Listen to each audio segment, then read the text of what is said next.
నమస్తే. ఇన్నాళ్ళు నన్ను సపోర్ట్ చేస్తూ, ఎంకరేజ్ చేస్తూ మీ ప్రేమని నాకు అందిస్తున్న ప్రతి ఒక్కరికి కృతజ్ఞతలు. అలాగే ఈ వీడియో కూడా ఖచ్చితంగా మీకు ఉపయోగపడుతుంది. లైక్, షేర్ అండ్ సబ్స్క్రైబ్ చేసి మీ సపోర్ట్‌ని నాకు అందించండి. అలాగే ఈ వీడియో పట్ల మీకున్న అభిప్రాయాన్ని కామెంట్ సెక్షన్‌లో కామెంట్ చేసి తెలియజేయండి. ఇప్పుడు వీడియోని చూద్దాం. నమస్తే, వెల్కమ్ టు అవర్ ఛానల్. నేను పద్మిని. ప్రస్తుతం మనతో పాటు ప్రముఖ ఆధ్యాత్మికవేత్త, వాస్తు జ్యోతిష పండితులు కేఎస్ఆర్ గారు మనతో పాటు ఉన్నారు. మాట్లాడదాం. సార్ నమస్తే సార్. సార్, జీవితంలో రకరకాల ఆటుపోట్లు ఎదుర్కోవలసిందే, అందులో ఎటువంటి సందేహం లేదు. ఎవరైనా కూడా కష్టాలను చూడవలసిందే. కష్టం తర్వాత సుఖం ఖచ్చితంగా వస్తుంది. సేమ్ సైకిల్, మళ్ళీ సుఖం తర్వాత కష్టం వచ్చి తీరుతుంది.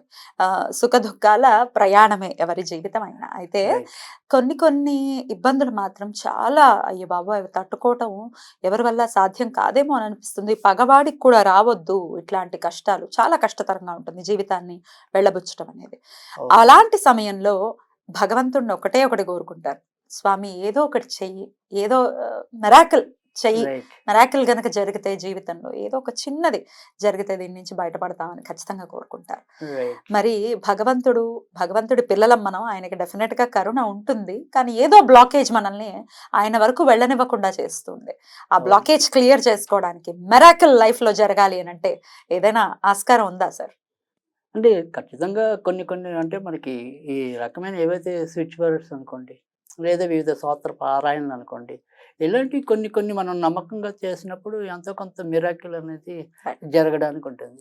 అంటే ఇక్కడ మన దగ్గరికి జాతకాలు వచ్చినప్పుడు కూడా ఒక్కోసారి చాలా బాధ అనిపిస్తుంది. అంటే ఇప్పుడు సపోజ్ మీకు చార్ట్లో గ్రహాలన్నీ కూడా చాలా బలంగా ఉండొచ్చు, కానీ యోగించవు. అది చెప్తున్నా. అదే ఎందుకు యోగించవు అంటే ఆ అనుభవించడానికి తగిన దశలు రావాలి కదా. ఓ, అలా ఉంటుందా? అంతర్దశలు, సూక్ష్మాలు ఎంత ఉంటుంది? ఒక 5 నెలలు 6 నెలలు తాత్కాలికంగా మెరుగుంటుంది. ఆ తర్వాత మళ్ళీ మామూలేగా. సో అందుకని ఆ అనుభవించడానికి యోగవంతమైన దశలు కూడా రావాలి.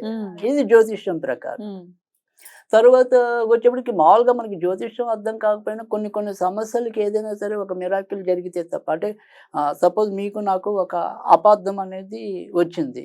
ఈ అపార్థం తొలగాలి అంటే ఏదైనా అద్భుతం జరిగితే కానీ తొలగదు.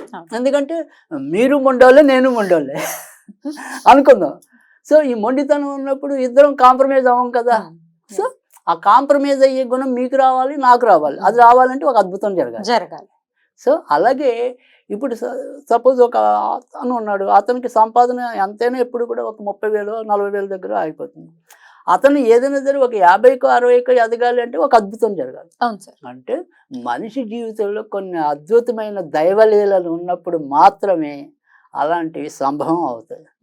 సో ఇక్కడ మనం కొన్ని మంది చరిత్రలు చదివినప్పుడు వాళ్ళు సాధారణ నుంచి అసాధారణంగా ఎదిగినప్పుడు ఖచ్చితంగా వాళ్ళ వెనక ఒక అద్భుత లీల కనిపిస్తూ ఉంటుంది మనకి. అంటే దాన్ని మనం మన జ్యోతిష భాషలో చెప్పాలి అంటే కనుక అది కర్మఫలం అంటున్నాం. సో ఆ కర్మఫలానుసారం కదా వీరికి అద్భుతాలు జరుగుతాయా, అనర్థాలు జరుగుతాయా అనేది తీర్మానించబడి ఉంటుంది. ఆ జడ్జిమెంట్ అనేది ఆయన దగ్గర రిజర్వ్. సో ఆ రకంగా. కానీ నేను చెప్పేది ఏదైతే ఇప్పుడు రెమెడీ అనేది అవసరం కదా. సో ఒక్కోసారి అద్భుతాలు జరగాలి, అలా జరగకపోతే మనకి వికాసం ఉండదు. సో బాధ ఉంటుంది. సో ఇలాంటి వాళ్ళు చేయవలసింది ఏంటి అంటే కనుక ఇక్కడ చదవగలిగితే ప్రతిరోజు కూడా లక్ష్మీ గణపతి స్తోత్రం అని ఉంటుంది. ఎలా ఉంటుంది సార్? ఎలా స్టార్ట్ అవుతుంది?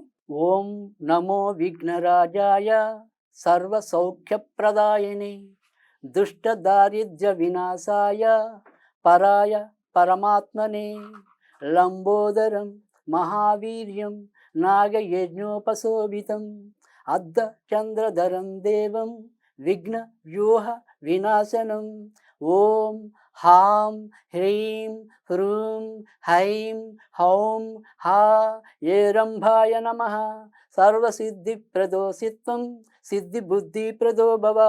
చింతితార్థప్రదస్యం సతతం మోదకప్రియః. సింధూరారుణ వస్త్రైచ్చ పూజితో వరదాయకః. ఇదం గణపతి స్తోత్రం ఏ పఠేత్ భక్తిమాన్ నరః తస్య దేహంచ గేహంచ స్వయం లక్ష్మీన భవతి ముచ్యతి. అది లక్ష్మీ గణపతి స్తోత్రం. అది ఖచ్చితంగా ప్రతిరోజు చదువుకోవాలి. ప్రతిరోజు కూడా కనీసం రోజుకి ఒకసారి చొప్పున చదవాలి. కనీసం ఒక సంవత్సరం పాటైనా చదవాలి. కొన్ని అద్భుతాలు జరగాలి. ఖచ్చితంగా చాలా మంచి ఉపయోగపడటం అనేది కూడా ఉంటుంది. ఎందుకంటే నా వరకు నా వ్యక్తిగతంగా కూడా అదే స్తోత్రాన్ని నేను చదివి కనీసం ఒక స్థాయికి రీచ్ అవ్వగలగటం మిరాకిల్ జరిగిందా? అది జరిగిందనే చెప్తున్నా కదా. సో అంటే ఇక్కడ మిరాకిల్ ఎలా జరిగింది అంటే కనుక అప్పటిదాకా నేను సరైన ఏమంటాం ఒక వృత్తిలో వేటిలో కూడా సబ్జెక్ట్ ఉన్న రాణింపు లేదు, స్థిరత్వం లేదు.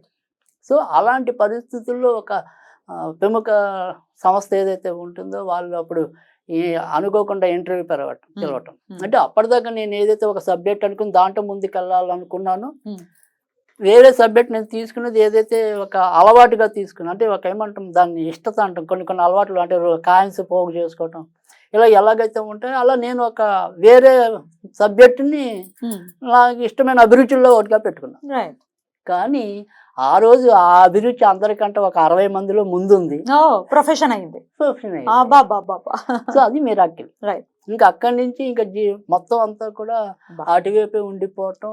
అప్పటిదాకా నేను అనేక వృత్తులు మార్చినా దీంట్లో స్థిరపడిపోవటం.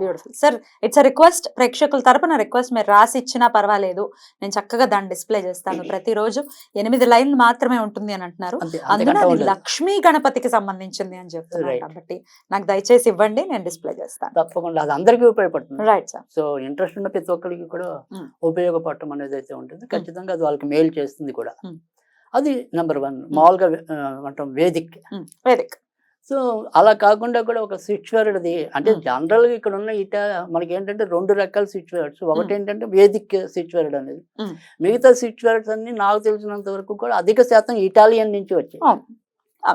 అవి మనం చదువుకోవచ్చా అని అంటూ ఉంటారు. చదువుకోవచ్చా అంటే ఇక్కడ కొన్ని స్విచ్ వర్డ్స్ అంటే ఎలాంటి టైంలో అయినా కూడా మనం చదువుకోవచ్చు. వాటికి అప్రయత్నంగా ఆ రకమైన అంటే వెస్ట్రన్ కంట్రీస్ నుంచి వచ్చింది కదా, మనకేమిటి అవసరం ఇట్లా రకరకాల ఇక్కడ కొన్ని అంటే ఇప్పుడు మనకి ఏదైనా ఒకటి గుర్తించుకోండి, హిందువుల నుంచి వెళ్తాయి. వాటిని వాళ్ళు కొంతవరకు మారుస్తారు వాళ్ళు. ఇప్పుడు మనం ఏదైతే మనం కుబేరుడు అన్నాం, ఆ కుబేరుడికి దగ్గర పోలికలో వాళ్ళు లాఫింగ్ బుద్ధ అని తీసుకొచ్చారు. కుబేరుడు కనుక పొట్ట అది అంతా మీరు గమనించినట్టయితే కనుక ఖచ్చితంగా లాఫింగ్ బుద్ధ అంటే కుబేరుడే. సో మనకేమవుతామంటే మనం నేర్చుకున్న సబ్జెక్ట్ను వాళ్ళు ఇంకొద్దిగా మెరుగులు దిద్ది మళ్ళీ మనకే అమ్ముతున్నారు వాళ్ళు. సో అందుకని అది ఎక్కడ పుట్టింది అనేది ఇప్పుడు మనం చాలా సందర్భాల్లో వినున్న మన గోటంబెల్లే అది ఇంగ్లాండ్ లో క్రికెట్ అయిందని చెప్పి కదా. అందుకని సో మనకు ఉపయోగపడుతుంది అంతే కదా. మనకు కావాల్సింది ఎక్కడి నుంచి పుట్టింది అనేది కాదు, నన్ను మార్చిందా లేదా అనేది ఇంపార్టెంట్. నాకు ఉపయోగపడిందా లేదా డెఫినెట్లీ. రైట్ సార్, చెప్పండి సార్. అలా చెప్పేది ఏదైతే సిచ్యువేషన్ ఉందో టుగెదర్ డివైన్ కాని పక్షంలో ఇతర ధర్మంలో ఉన్న వాళ్ళు కూడా ఫాలో చేస్తున్నారు మనల్ని, డెఫినెట్ గా వాళ్ళకి ఇది ఉపయోగపడుతుంది. సో ఈ స్విచ్ వర్డ్స్ కి అయితే ఇంకా నియమాలు ఇట్లాంటివి ఏమి ఉండవు కదా, సర్వకాల సర్వావస్థలు చక్కగా చదువుకోవచ్చు అంతేనా? రైట్ సార్, చాలా బ్యూటిఫుల్ గా ఎక్స్ప్లెయిన్ చేశారు. ఇది డెఫినెట్ గా ఉపయోగపడాలి మన వాళ్ళకి అని మనస్ఫూర్తిగా కోరుకుంటూ కృతజ్ఞతలు సార్. నమస్కారం.